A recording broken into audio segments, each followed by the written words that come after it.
Pemirsa, 55 pekerja migran Indonesia yang diduga disekap di Kamboja telah dibebaskan dan kini pemerintah berupaya untuk mengevakuasi 5 orang lain yang bekerja di perusahaan yang sama. Terkuaknya kasus penyekapan ini berawal dari laporan sebuah akun Instagram kepada Gubernur Jawa Tengah, Ganjar Pranowo, lantaran 10 diantaranya merupakan warga Jawa Tengah. Terima kasih terucap dari sejumlah pekerja migran Indonesia yang disekap di Kamboja kepada Gubernur Jawa Tengah Ganjar Pranowo. Lantaran pembebasan terwujud setelah sebuah akun Instagram lapor ke Ganjar dan langsung ditindaklanjuti Dinas Tenaga Kerja dan Transmigrasi Provinsi Jawa Tengah. Setelah ditelusuri Kementerian Luar Negeri, terdapat 60 WNI yang dipekerjakan di perusahaan penipuan siber milik warga Tiongkok, namun bertempat di Kamboja. Keberhasilan pembebasan ke-60 WNI tersebut tercapai usai Menteri Luar Negeri Retno Marsudi menjalin komunikasi dengan Menteri Luar Negeri Kamboja untuk membantu proses pembebasan.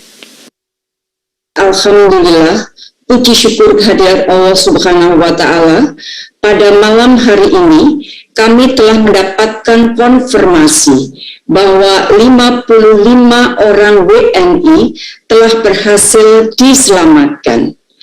5 WNI lainnya masih berproses pemindahannya. Kini, kepolisian Kamboja telah mengamankan 60 pekerja migran Indonesia untuk dievakuasi dari Sihanoukville ke ibu kota Phnom Penh untuk selanjutnya dipulangkan ke tanah air.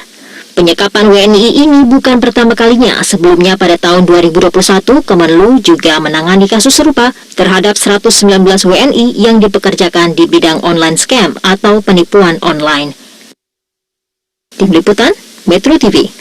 Pemirsa, Kepala Badan Perlindungan Pekerja Migran Indonesia atau BP2MI Beni Ramdhani mengatakan bahwa 52 PMI yang menjadi korban penyekapan di Kamboja diketahui berangkat secara tidak resmi. Meski demikian, negara tetap bertanggung jawab dengan memulangkan mereka ke daerah asal.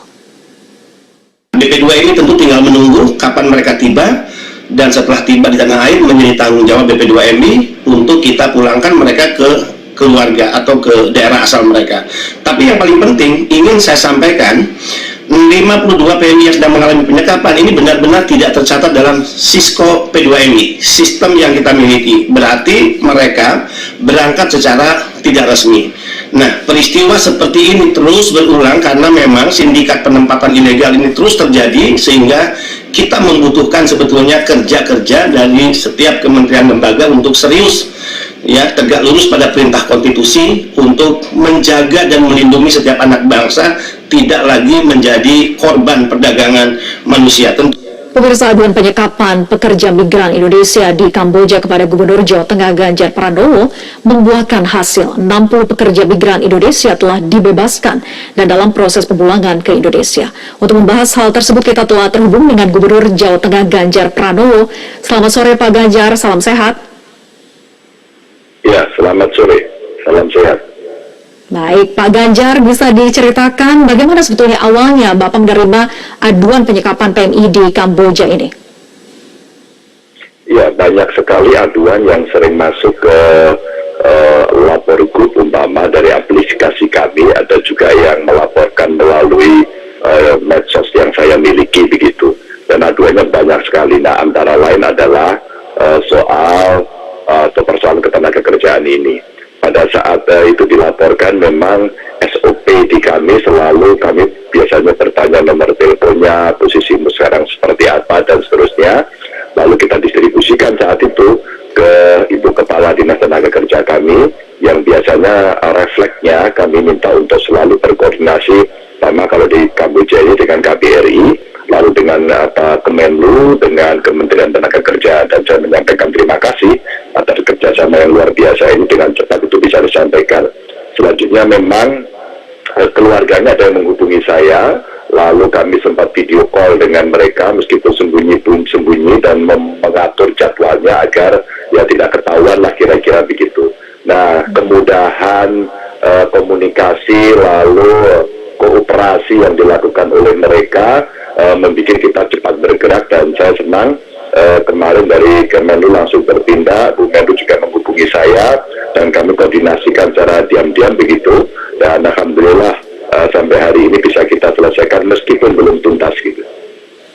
Baik, tadi Bapak sampaikan bahwa sudah langsung berkoordinasi gitu ya dengan Kementerian Luar Negeri, kemudian akhirnya alhamdulillah bisa dievakuasi. Nah, apakah nanti Bapak Pemprov Jawa Tengah juga akan terlibat dalam pemulangan sampai ke Jawa Tengahnya? Oh ya, tentu pasti. Ini bukan kasus yang pertama. Kadang-kadang kami menangani kasus-kasus kekerasan yang melapor ke medsos kami begitu. Sehingga kenapa di dinas kami saya minta juga punya akun medsos. Kadang-kadang itu menjadi akun atau channel yang cukup gampang untuk dihubungi. Dan biasanya kita tuntaskan dengan bekerja sama kementerian lembaga, instansi yang terkait untuk mereka bisa aman lah, selamat sampai dengan kasus seperti ini mereka pulang nanti sampai ke rumah masing-masing. Ya, Pak Ganjar terlapor bahwa 10 diantaranya adalah warga Jawa Tengah begitu ya. Oleh karena itu salah satu diantaranya mengadu ke Bapak begitu. Nah, apakah sudah memastikan kondisi mereka saat ini semuanya aman Pak? Dan apakah Pemprov nanti juga akan membantu ketika mereka sampai di Jawa Tengah, kemudian diedukasi, jangan sampai tergiur lagi dengan iming-iming gaji besar bekerja secara ilegal? Ya, kasus ini bukan yang pertama ya. Dan tentu edukasi kita lakukan terus-menerus. Dan betul saya kira yang penting adalah legal, yang penting adalah melapor. Sehingga seandainya terjadi sesuatu, kami bisa melakukan respon dengan sangat cepat. Waktu kami video call dengan kawan-kawan yang ada di sana, kebetulan yang mewakili tidak dari Jawa Tengah, mereka katanya tinggal di Jakarta begitu. Terus kemudian diceritakan kondisinya, lalu saya minta satu persatu apakah ada kekerasan, apakah ada penganiayaan, apakah saya bisa melihat kondisi fisiknya melalui video kamera. Ternyata saya lihat ya mereka sehat-sehat saja lah begitu. Dan tentu kami tidak diam, tadi malam kami juga koordinasi dengan Pak Kapolda Jawa Tengah untuk kita setelah ini akan kita tindak lanjuti siapa sebenarnya di balik pemberangkatan tenaga kerja yang ilegal seperti ini. Dan kemudian kita mau usut karena indikasi yang kami curigai mereka ini masuk dalam jaringan trafficking begitu. Pak Ganjar, apakah kalau melihat dari sisi peluang kerja di Jawa Tengah sendiri begitu sulit untuk didapat di sana?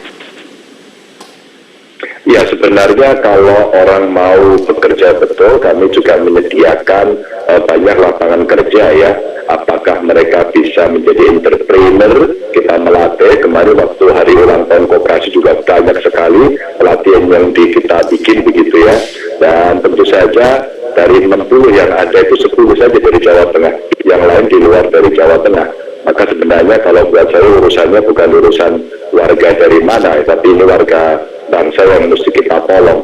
Maka seandainya kemudian dia tidak bisa mendapatkan pekerjaan di perusahaan, di pemerintahan, mereka kita edukasi sebenarnya untuk mau menjadi entrepreneur, kemudian kita latih produk apa yang ingin dia buat, bagaimana kemudian dia mengoperasikan atau mengelola itu, bagaimana akses permodalan,